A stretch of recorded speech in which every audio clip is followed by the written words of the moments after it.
গাঁটি কচু আমরা অনেক রকমভাবে রান্না করে খেয়েছি, তাই আজকে ভাবলাম একটু অন্য রকমভাবে রান্না করি। তো রেসিপিটি তো কেমন করে বানাই, তো অবশ্যই পুরো ভিডিওটা স্কিপ না করে দেখতে হবে, তাহলে বুঝতে পারবেন যে কিভাবে বানিয়েছি। তো চলুন বন্ধুরা, আজকে সেই গাঁটি কচুর রেসিপি তৈরি করব, আর ওটা দেখার জন্য আপনারা সাথে থাকুন, পাশে থাকুন আর দেখতে থাকুন কিভাবে বানাই। নমস্কার বন্ধুরা, অকর্ণা কিচেন ব্লগের আবারও একটা নতুন রেসিপিতে সবাইকে স্বাগত জানাই। বন্ধুরা কেমন আছেন? আশা করি ভালো আছেন। তো আজকে আমি গাঁটি কচুর নমস্কার বন্ধুরা, আবারও একটি গাঁটি কচুর দারুণ রেসিপি নিয়ে চলে এলাম আপনাদের সাথে শেয়ার করতে।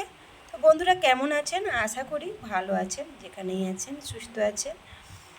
তো গাঁটি কচু সবাই রান্না করে খেয়েছি, তো আজকে রেসিপিটা একটু অন্যরকমভাবেই করব, আর ভাবলাম আপনাদের সাথেও শেয়ার করি। তো চলুন আজকে আমি গাঁটি কচু রেসিপি বানিয়ে দেখাবো। তো প্রথমে আমি কচুগুলো সেদ্ধ করে নেব। তো আমি গোটাই সেদ্ধ করব, আর যেগুলো বড় ছিল একটু কেটে নিয়েছি।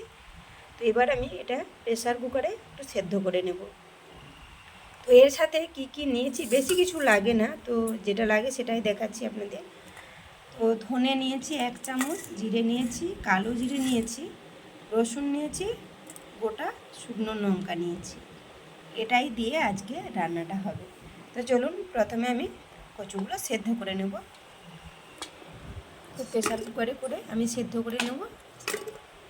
চাইলে ছাড়িয়েও দিতে পারেন সেদ্ধ করতে, তো আমি গোটাই দিলাম, তো ছালটা ছাড়াতে সুবিধা হবে সেই জন্য। তো গোটাটাই সেদ্ধ করে নিয়ে তারপর আমি খোসাগুলো সুন্দরভাবে ছাড়িয়ে নেব। এবার আমি পরিমাণ মতো জল দিয়ে দিলাম, দিয়ে এবার সেদ্ধ করে নেব। কচুগুলো আমার সেদ্ধ হয়ে গেছে, দেখতেই পাচ্ছেন। এবার এগুলো আমি ঠান্ডা করে নেব, তারপর আমি খোসাগুলো ছাড়িয়ে নেব। তো তার আগে আমি যে মশলাগুলো নিয়েছি, তো ওগুলো আমি ভেজে বেটে নেব।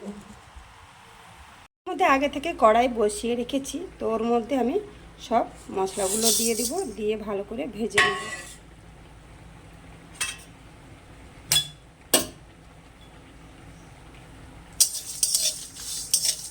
তো বন্ধুরা অনেক রকমভাবে তো খেয়েছেন, তো একবার এইভাবে রান্না করে খেয়ে দেখুন কেমন লাগে।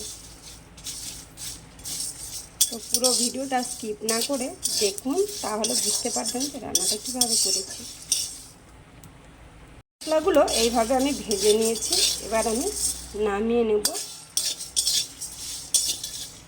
একটু ঠান্ডা হোক, তারপর বেটে নেব। তার আগে আমি এই খোসাগুলো ছাড়িয়ে নিই, এগুলো ঠান্ডা হয়ে গেছে। এইভাবে সবগুলো আমি ছাড়িয়ে নেব, দেখতেই পাচ্ছেন। পরিষ্কার করে ছাড়িয়ে নিতে হবে। বন্ধুরা এইভাবে কচুগুলো আমি ছাড়িয়ে নিয়েছি, তো পরিষ্কার করে। তো এবার আমি সেই ভেজে রেখেছিলাম যে মশলাগুলো, ওগুলো ঠান্ডা হয়ে গেছে, এবার আমি বেটে নেব। প্রথমে আমি কচুগুলো ভেজে নেব একটু।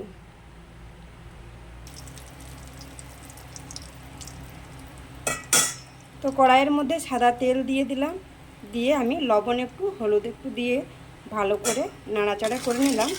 তো এর মধ্যে আমি কচুগুলো ভেজে নেব।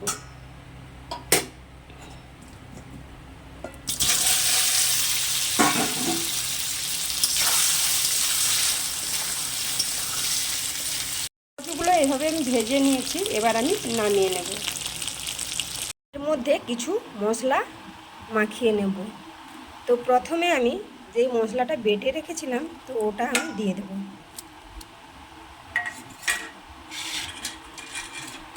আর দেব একটা টমেটো, এভাবে লম্বা করে কেটে রেখেছিলাম, ওটাও দিয়ে দেব। রসুন, দুটো কাঁচা লঙ্কা, স্বাদ মতো লবণ, আর দেব হলুদ, সাথে দেব কাশ্মীরি লঙ্কার গুঁড়ো। তো ঝাল লঙ্কার গুঁড়ো দেব না, কারণ লঙ্কা বেটে দিয়েছি আর কাঁচা লঙ্কা দিয়েছি সেজন্য। তো এবার আমি একটা চামচের সাহায্যে মাখিয়ে নেব। বন্ধুরা এইভাবে আমি মাখিয়ে নিয়েছি মশলার সাথে সবগুলো।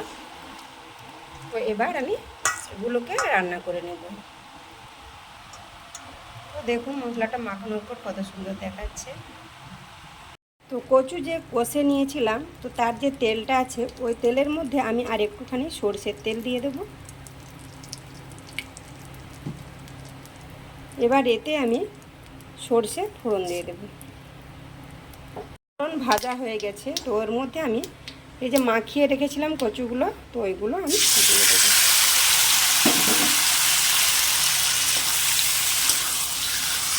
তো অবশ্যই অল্প আঁচে রান্নাটা করবেন, ধীরে ধীরে, তো বেশি জাল দিলে পুড়ে যাবে।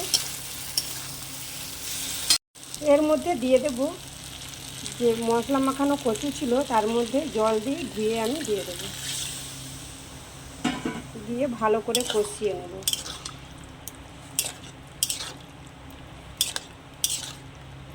তো ঢাকনা দিয়ে ঢেকে ঢেকে আমি কষিয়ে নেব। স্বাদ ব্যালেন্সের জন্য এর মধ্যে দিয়ে দেবো 1 চামচ চিনি।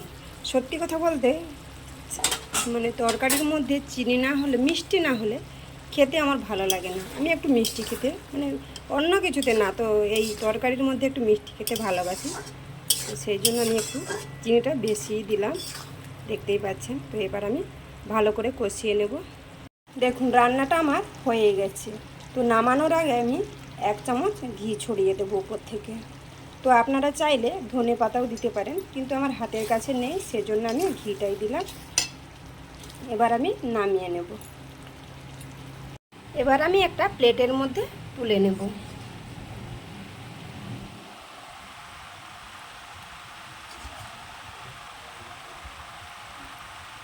দেখুন এইভাবে প্লেটের মধ্যে আমি তুলে নিয়েছি। আমার রেসিপিটি একেবারে রেডি খাওয়ার জন্য। বন্ধুরা রেসিপিটি কেমন লাগলো অবশ্যই লাইক কমেন্ট করে জানাবেন, আর ভালো লাগলে শেয়ার করবেন। আর নতুন বন্ধু হয়ে থাকলে চ্যানেলটিতে সাবস্ক্রাইব করে আমার পাশে থাকবেন। আর নতুন পুরনো সব বন্ধুদেরকে জানাই অনেক অনেক ভালোবাসা এইভাবে পাশে থাকার জন্য।